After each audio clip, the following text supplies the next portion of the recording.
Okay, so first off, we found the inverse and we named it g of x, and the inverse was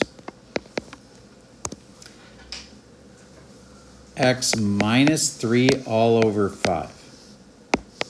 Then to prove it's an inverse, we did f of g of x, and we made sure that it was equal to g of f of x. And I draw a line down the middle. And now I'm going to make the f function eat the g function. And so I have 5 parentheses plus 3. And then I drop in x minus 3 over 5. And look, cancels. And no, don't cancel them all in one step. If you didn't show a little extra work there and get the final answer, you're really risking that I'm going to mark the problem wrong. If you just go cancel, cancel, cancel, cancel, and then the answer is x. Because kids will try to do that, even though they don't really know what's going on. And I got to separate out the kids that do know what's going on from the kids that don't. So show some work there. You can't just cross everything off. All right. Next, I'm going to stick g. I make the g eat the f function. Okay, so the g function starts with an empty spot minus 3 over 5, and I drop in the the f function. And then I get 5x plus 3. And then if I really know what's going on, I know that those 5s don't cancel yet. You'd work on the top first, and the 3s would cancel. So then I end up with 5x over 5, which does simplify to x. Yay! I've proven that those were inverses. Raise your hand if you feel like you got that one right. Okay, good. Any questions about that process? All right. Next kind. That's a function, isn't it? Does it pass a vertical line test? Yeah. Does it pass a horizontal line test? Yes. No, there's one little section that's straight there, and so it wouldn't pass the horizontal line test. That means it's not a special function. It's not a one-to-one function. And that means that its inverse won't be a function, but it still has an inverse. So how do you find the inverse? Well, you make a dotted line across here at the line y equals x. And then, if I were you, I'd name some of these points. Not like Larry or Clem, but like, I'd say that's like, I don't know, let's say that this first one's going to be at about 1, so maybe that's at 2, 3, maybe it's like 4, so 0, 4. Why'd I do that?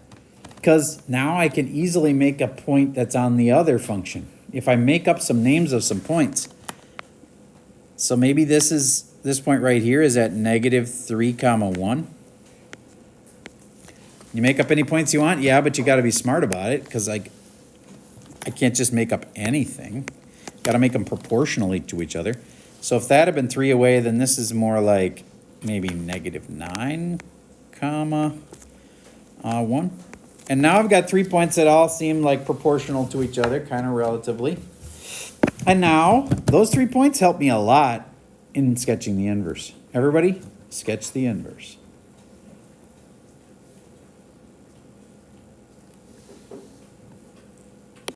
You're doing a great job. So I'm going to now say that 0, 4 leads me to believe that 4, 0 would be in my answer. I'm putting a dot where I think 4, 0 would be. Keep going. And then the next point was -3, 1, and then you flip that to 1, -3. 1, -3. And the last point was -9, 1, so you flip it to -9 to 1, -9. 1, -9. Now, I could have very easily seen somebody putting the answer like over here. But by looking at these 3 dots, I'm like, oh, well, now it's obvious. It must be like that. You get how the dots helped a lot? Okay. That's what I encourage you to do.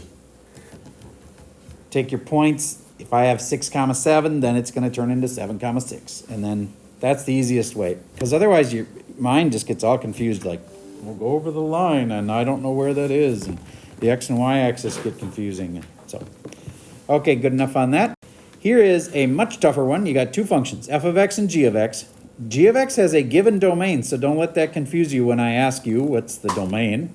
It is given. So figure out domain of f, figure out domain of g, then find f of g of x, and then find its domain. I will show you how in a minute, but this is the review part, so you're supposed to know how. Pause for a second while you get a chance to do this one. All right, so I got a student who's answering domain of f. Go ahead. X is greater than or equal to 8. You are correct, sir. And how about the domain of g? Same guy. X is greater than 4. And it was just given that way. And yes, that's what you're supposed to do when they write that there. Yes? We're allowed to look at interval notation, right? Yes, but I don't think it's a good idea. Interval notation's allowed, but the problem is with this domain formula, you've got to stick something into another function. And when you have to stick something in there, it's better if that was not putting it into some parentheses. So it's better to write them with equations on this type of problem. All right, next up, f of g of x. Miss Paul, are you feeling comfortable on this one? Sure. So f equals g, you got a square root of empty parenthesis minus 8, now what? 3x plus 5. And then you simplify it down and you get? 3x minus 30. Raise your hand if you had the same thing. Awesome, okay.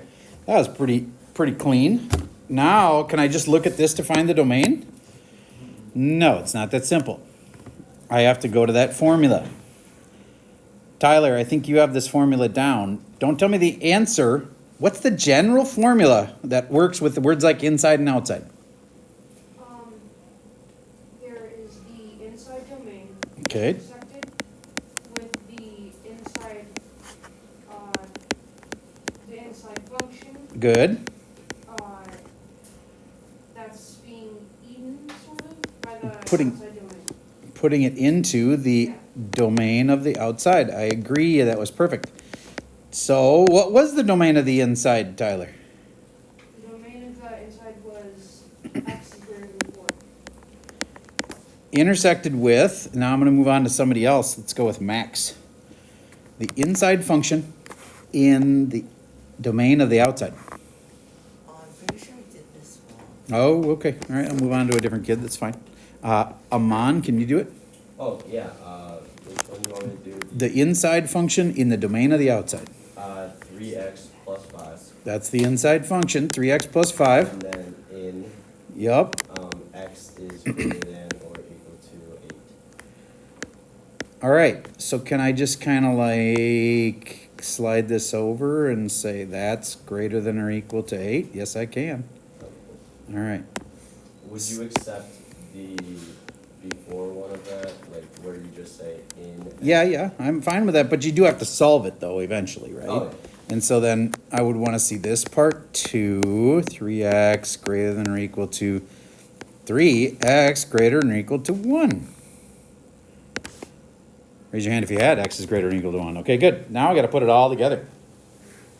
Isaac, how do I justify these two things? I got two separate things and it says intersect. How do I like put it all together? Oh, I just drew a number line. I like it. Like, Here's where 1 is. Here's where 4 is. Now tell me what to do. so for the 1, you like put a dot and then like shade everything to the right of it. Okay. Keeps going forever, right? And then how about the 4? Oh, for the 4, you don't shade the dot, you just shade everything to the right of it. All right. I'm going to use a different color for that. And now what do I do with the blue graph and the red graph? Well, you kind of see where they intersect. Which would give you a final answer of 4, comma, infinity. 4 comma infinity. That's a 15-minute warning. Class seems shorter than normal. It is because it's a math day. Parentheses. Does that make sense to you guys? Yay. Okay. Next one I want you to try. This is called the difference quotient.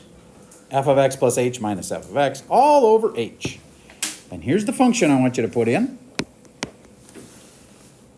Now, we are going to work probably right to the end of the hour, and your homework is just to do the same worksheet I gave you last night, finish it off, and that's what I recommend you do to study.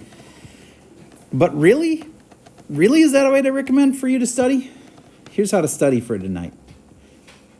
You would use that review to find weaknesses. And if you're like, dang, I got this one wrong. A kid that just does their homework, gets it wrong, and goes, well, I got that wrong.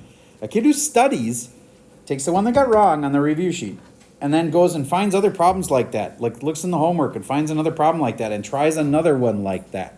You know what I mean? You got to make up your own little practice of the things you were weak on.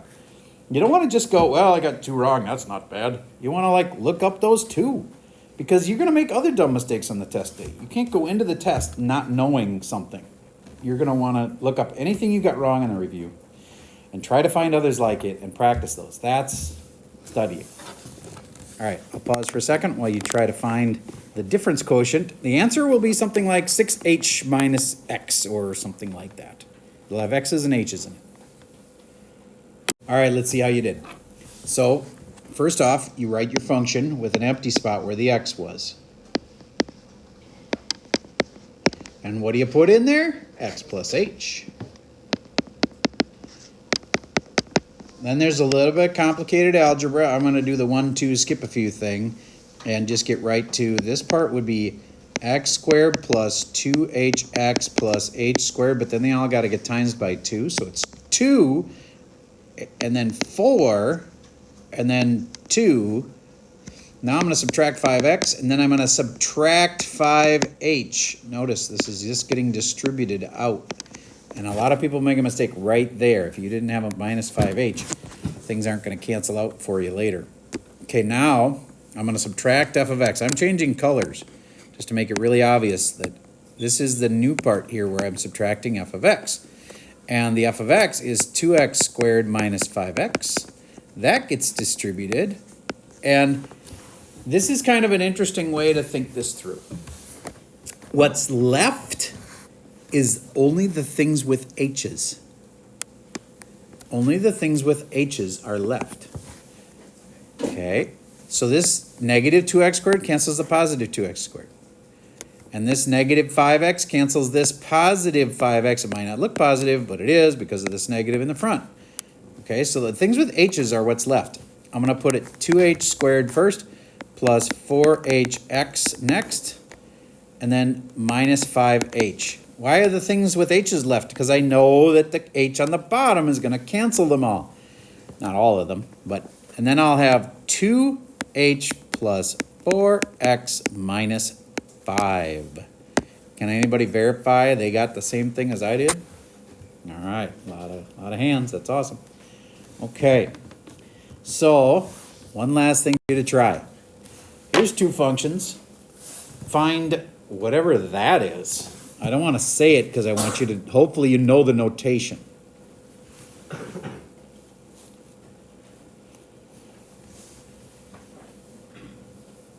Okay, so here's how you do this one. First you find the inverse of g. Y equals 5x minus 1. X equals 5y minus 1. Add 1, add 1. This is that process of finding an inverse. Okay, x plus 1 is equal to 5y. Dividing both sides by 5, and I get y equals x plus 1 over 5. Raise your hand if you had the same thing as I did for the inverse. Okay, good. Now, if you wanted to split it in 2 things, you could say x over 5 plus 1/5, if that feels better to you. Now, that's the inverse. That's g negative 1. That's this part. So I'm going to take that function, and I'm going to make it empty spot plus 1 over 5. And then I'm going to make it eat the f of x, which is this one. X over x plus 2. You didn't think that I would have a day without a common denominator, did you? All right, if you left it like this, you would not have gotten credit on the test. You have to be able to go and get the common denominator.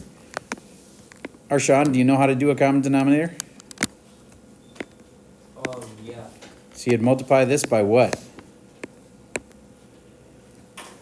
By x plus 2. Correct, sir. And now we've got a common denominator down here. Now we can just add the top. And the top is going to be x plus another 2. So it's 2x plus 2 all over x plus 2. And then There's still a divided by 5 on the bottom. What do I do with that? Well, it's all over 5. But I put it over 1 so that I can see that I can flip and multiply it. Times it by 1 over 5. See that?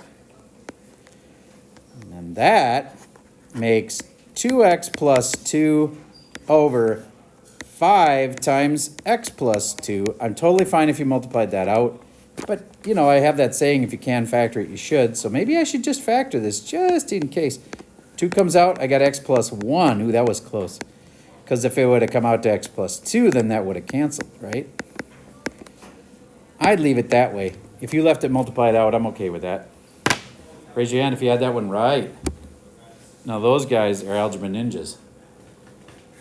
If you got it wrong, it's, you know, you aren't that awesome at manipulating. And I make dumb mistakes too, you know that. But if you didn't know what to do, that's different. They could have done mistakes just being a human. Not knowing how to do it, that's not being ready for the test. Okay, so there were some more practice problems. I hope that's helpful. Test us tomorrow.